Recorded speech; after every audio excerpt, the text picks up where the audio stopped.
Good evening, everyone. Welcome to our last and final town hall, episode number 10. My name is Sophia Chata, and I'm here with... I'm John Sandler. I'm having some trouble with my lighting, so sorry if I look a little dark, if I have some creepy looking shadows in the background, but we got to go with it. So yeah, thanks very much for episode number 10, last one. It's crazy. It's bittersweet, right? It's definitely bittersweet. I'll miss having the banter with you every other Thursday night. It doesn't have to stop. I mean, Yes, we can keep going. True. Definitely. Yeah, so definitely feel very different from the first one we did sometime probably in the beginning of the summer. The world is a different place. Everything is different. My attitude is different. I'm a whole lot less nervous now than I was on our first episode. Me too. And I'm just so grateful for all the help, for all the support, for all our volunteers, for those of you that have carved out, 20 minutes every other week to watch Sophia and I talk about, town issues, have some great guests on. This has been a lot of fun, and I didn't always think I would say that, but as I sit here now, I really feel like this has been a great experience, and we're so lucky and so thankful that folks have tuned in to hear what we have to say.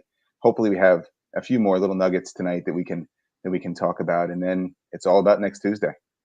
So John, just like you said, I want to thank everybody that has taken the time to tune in to us every other Thursday night for so many weeks. And we want to thank all of our supporters. We have had wonderful people who have donated their time and their money, doing everything from literature drops, letter writing, write letters to the editor, rather, people who have been just helping us out in any which way, making phone calls. We really, really appreciate it. And I also want to thank some of our Republican friends who have gone out of their way to let us know how supportive they are. We really appreciate the fact that you're voting for us, and we're so glad, John and I are so glad that we can reach across the aisle to ask other people to join our campaign and support us. And hopefully when we're elected, we will be able to serve everyone in town. So that's really nice. Yeah, absolutely. Like we've said from the beginning, this isn't, a party issue. This isn't, big national politics. This is local politics. This is about who the people of Bernards Township believe is going to best serve them as residents on the township committee. And I think we have done our job, and we've pointed out some issues that we think have existed over the past, decades. It just so happens that that has been under Republican control. And now Sophia and I are coming in saying we've got a different message. We've got a different thoughts and different ideas of how to move this town forward. And I think regardless of your party affiliation, if you feel comfortable with us, if you like what we have to say, certainly if you haven't voted already, we'd love to have you vote for us, because like Sophia said, regardless of whether you're a Democrat or a Republican or an independent, when we're up on the dais and when we are serving the township committee, we're serving you. We're serving all the constituents, regardless of your party affiliation, and frankly, regardless of whether you vote for us or not. So exactly. And for those of you who don't know or who haven't yet sent in your ballot, the best way to return your ballot is to go to 1 Collier Lane, Town Hall. At the back of Town Hall, there is a secure drop-off box that is open 24 hours. And it is monitored, so you don't have to worry about security. Drop it there. That would be the first choice. The second choice would be to, you can take it, well, you can put it in your mailbox, but remember, the mail is slow. If you've lost your ballot, you can go down to 20 Grove Street in Somerville, and you can actually go to the atrium. You can get a new ballot, and you can actually vote there if you want to. There's so many, John, there's so many people that are concerned about coronavirus. And so many people are saying, I'll just go that day and I'll vote. But what do you think about that option? Obviously, the most important thing is to vote. And if you're, heck bent on going down to the polling site, be it the deaconry or the community center, depending upon your district on voting day, then go ahead and do that. But your options are to fill out a provisional ballot, which means your ballot will be counted last, and it'll probably won't be counted until after November 10th. Or you can bring your mail-in ballot and you can deliver it to a poll worker there. Now, what we understand is there are going to be separate lines at the polling places on election day. So if you're going and you're going to have to fill out a provisional ballot, you go to one line. And if you're going and you're just handing in a completed mail-in ballot, I think there'll be a different line. But the reality is, we're all watching the news. We're all seeing, unfortunately, that coronavirus cases spike. People may be a little bit more concerned being closer together. And I think that the polling places are probably going to be fairly crowded on election day. So if that's at all of a concern for Don't you, forget, there's not going to be any machines that day. right. There's no machine voting unless you're disabled and you have an ADA requirement. Then there will be machines set up. But for the most part, that's right. So if you're at all concerned about being in close proximity with people, I'm sure that the poll workers will do the best job they can in terms of spacing people out. But probably the safer way, like Sophia said, is to just head on down to one collier to the secure drop box and drop your ballot off there. And we're seeing the number of votes that have already been cast in Somerset County. I don't know, 130,000 have been received or something like that, based upon the most recent stats. People are really engaged this election cycle. There's so much at stake. So do your part. This is, they always say it's the most important election year, but really, truly, this is the most important election year of our lifetime. So do your part, get your ballot in, and let's see what happens November 3rd. Absolutely. We're expecting tremendous voter turnout, even, in this unconventional voting way. And the one thing that I have liked to see is that both major parties have been really encouraging their constituents to trust the process, to get out there and vote, to bring their ballots to Collier Lane, to drop it off at a secure drop box. Because at the end of the day, that's what makes democracy work. Is that regardless of your party affiliation or regardless of your ideology, that you participate in the process and you vote. And I think we're going to have tremendous voter turnout, well, 60, 70% in Bernards Township, which is a really big number. I mean, we'd like to see 100%, but that'll never happen. But, there's going to be big voter turnout this year. Couldn't agree more. So do we have any questions tonight from anybody in the audience? Shima. Question from Shima. Since I moved here 5 years ago, our property values have gone down. How do you think the committee can help improve the town's appeal? Well, Shima, I would say that what the township committee can do first and foremost is to encourage business development in town and to encourage people to frequent our downtown and to spend their dollars in our downtown. I think that would really help improve our town's appeal, because the more money that people spend at our local shops and businesses, the better it is for our local economy, because the money stays local, and that's really beneficial. The more money that's spent downtown, the more taxes that our local businesses pay, and that all goes back to our municipal budget. So that is really, really important. And the township committee can do many things to help encourage business development. They can, and we've suggested some things such as having restaurant week, outdoor dining, shop local, social media campaigns, things of that nature. So there are things that can be done, and most importantly, developing and creating an economic development commission to stimulate our economy. So that's something that the township committee can do for sure. Absolutely, I couldn't agree more. At the end of the day, I think the statistics show that unfortunately the home values in Bernards Township have gone down over the past several years. Homes are moving fairly quickly to some extent, but they're moving quickly at a lesser value. And the question is, what can we do to stimulate our home values? And like Sophia said, I think that's increasing the desirability of Bernards Township. We are situated in such a wonderful location, being right at the intersection of 287 and 78. It makes Bernards Township a really commutable place. We've got 2 train stations in town. So we're so well equipped. And I think the only missing piece of the puzzle, or the piece that can be expanded upon, is increasing local businesses, having people want to spend their time and their dollars in Bernards Township. And like Soph said, we can develop an economic development commission. We can have the township committee be more engaged, because as residents of Bernards Township, we really are all stakeholders in the ultimate success of our small businesses in town, and frankly, some of our larger businesses too, because they bring in a good amount of tax revenue. So as township committee members, that will be one of our first orders of business, is to do what we can do to stimulate that growth. I think that sadly, in the new year, our small businesses are still going to be hurting from COVID. So I guess the first order of businesses can be, what can we do to continue to assist them? And then from there, what are we going to do to be able to build the businesses downtown? How can we work with our local businesses and with other stakeholders to bring more businesses into town to help stimulate our economy, to increase our property values again? And I might add also that when you shop local, out of every $100, perhaps maybe 68% or $68 will stay in your local economy. Whereas if you go to a big box store, only probably $43 out of $100 will actually stay in that area. So you're really, really helping your town and community by shopping local. And it's, you always hear it so frequently and it's almost become like a cliche, but if you can shop local, you're really helping yourself, really.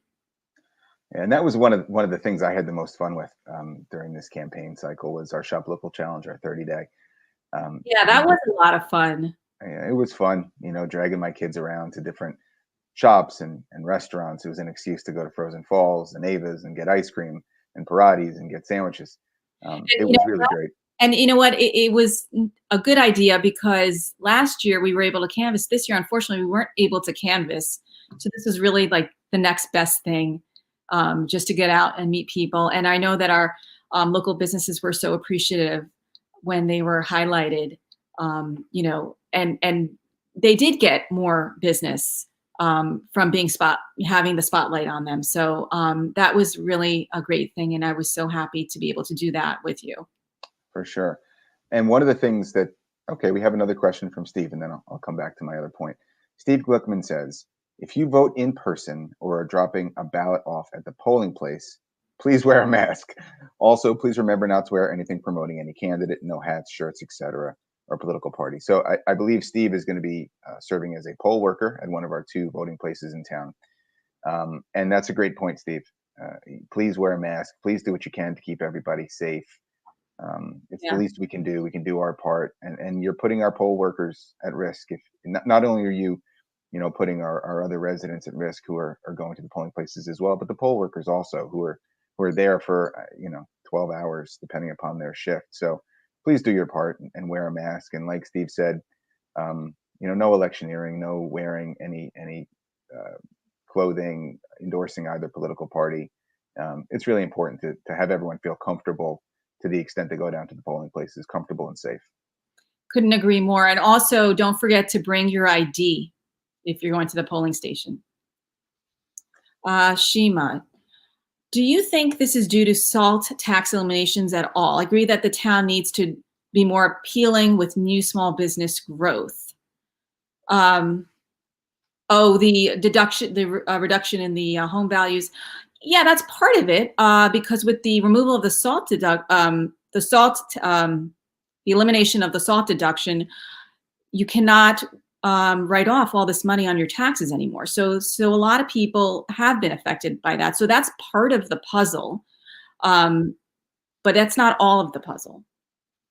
So I agree. I think that, frankly, the fact that the SALT deduction has been um, done away with, I think, is a real shame. I think it impacts a number of states, but certainly New Jersey in a big way. I really appreciate the fact that Congressman Malinowski has made it, one of his missions and goals to get that reinstated. I don't think he's having a whole lot of luck on that front, but I think that hurts all New Jerseyans, and I think that stops people from wanting to go to New Jersey and move to New Jersey. I think it increases the likelihood that people will leave New Jersey. Unfortunately, New Jersey has traditionally had pretty high property taxes, but I think you've always gotten something for that: the commutability to the city, the great schools, and all these other things. But if you lose the ability to deduct those property taxes, you're going to have folks that leave the state, and certainly that can impact property values in general. But like Sophia said, I think that's just one piece of the puzzle. We can't really control that aspect of it, and what happens with the SALT deduction. But what we can control, particularly as members of the township committee, is how we grow our small businesses and how we make Bernards Township a place where people want to move to, so they're willing to pay top dollar for our homes. Okay. So Or did you wanted to go ahead and make a point before? So this, we always know that residents are concerned with taxes, right? That's a big deal for everybody. But one of the things we've been doing is, our campaign's been sending out text messages to voters who haven't voted yet as a way to remind them to go vote. And you get some interesting responses. And one of the responses was, "Can you guys lower my taxes?" And I think the answer is maybe. It's certainly not a promise we can make. We can't promise that we're going to lower your property taxes, particularly in light of the fact that, as we've said before, and as we've said repeatedly, more Sophia than myself, is that our municipal taxes make up only 15% of our overall property taxes. So that being said, there's not a whole lot we can do as township committee members with respect to what the school tax paid, or the county tax paid. But with respect to the property taxes, even at 15%, there are things that you can do. You can, as committee members, you can really scrutinize the budget, and you can really cut down on wasteful spending on things that just don't need to have money spent on. We've talked about it a bunch.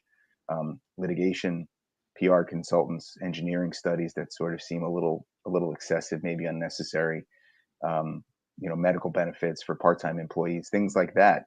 And those things add up. And I think any savings that can be had based upon scrutinizing the municipal budget, should serve to lower taxes ultimately and put that money back in the pockets of the homeowners.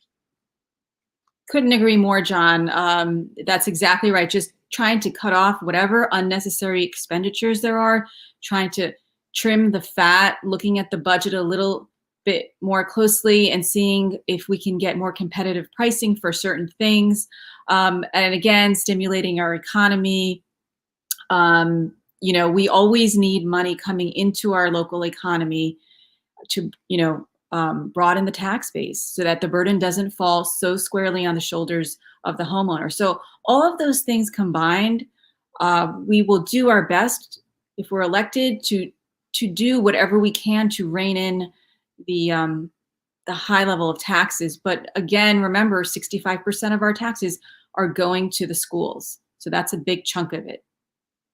So, we have just a couple minutes left. And there's one point I want to reiterate because it really does sort of bother me a little bit, and not a whole lot of things bother me, but our opponents and Republicans in general sort of like to cast aspersions on Democrats and say that, we're the party that likes to spend. And in particular, say that, if Sophia and I are elected and ultimately the Democrats control the township committee, all of a sudden, the whole budget in Bernards Township is going to be turned on its head. Couldn't be further from the truth.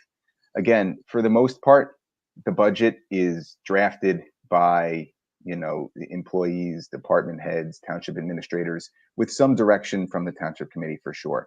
But we are so lucky to have such talented staff within Bernards Township. And if Sophia and I are elected, those people aren't going anywhere. Those people that have really worked hard to get a good solid budget in place, they're not going to go anywhere. We're not going to become elected and then open the checkbook and start wasteful spending. So I think that's sort of an unfair criticism. I think a lot of the credit for some of the budget successes we've had has been as a result of the really talented and qualified paid employees in town who have set a good budget. Now, we've had some incidents with respect to spending on things like unnecessary litigation and PR consultants, which probably can be traced back to poor decisions made by the township committee.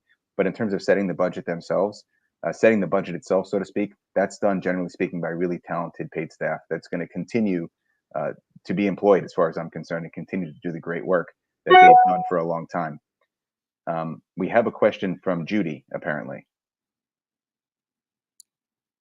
Judy, how do we learn voting results for the Township Committee? Where will they be posted? That's a great question. I think they would be on the Bernards Township website, if I'm not mistaken, bernards.org. Sure. And the Somerset County has a live sort of election result tracker. I can't remember what it's called now, but you can access it from the Somerset County clerk. I believe it's the clerk's webpage. And I believe, based on what Steve Peter, the clerk, told us, he hopes to have some preliminary results late in the evening on November 3rd. And based upon the fact that so many votes will have been cast already, and the fact that they started counting them actually yesterday, I believe, we should have a decent sense of what the results are going to be. So I think with that, we're probably going to wrap it up on our last town hall. And before we sign off, John and I both want to thank our wonderful world-class campaign team that is unbelievable. We wouldn't be able to do any of this without all of them and without all of you guys supporting us. So to our campaign team, thank you, thank you, thank you to each and every one of you. You know who you are. To all our supporters, everyone watching, thank you again. And we hope to see you on the dais. Absolutely. Thank you so much to the campaign team. Like I always say, thank goodness you volunteer, because we could never afford to pay you for as talented as you are. And thanks for watching. We'll see you guys next year. Take care. Bye-bye.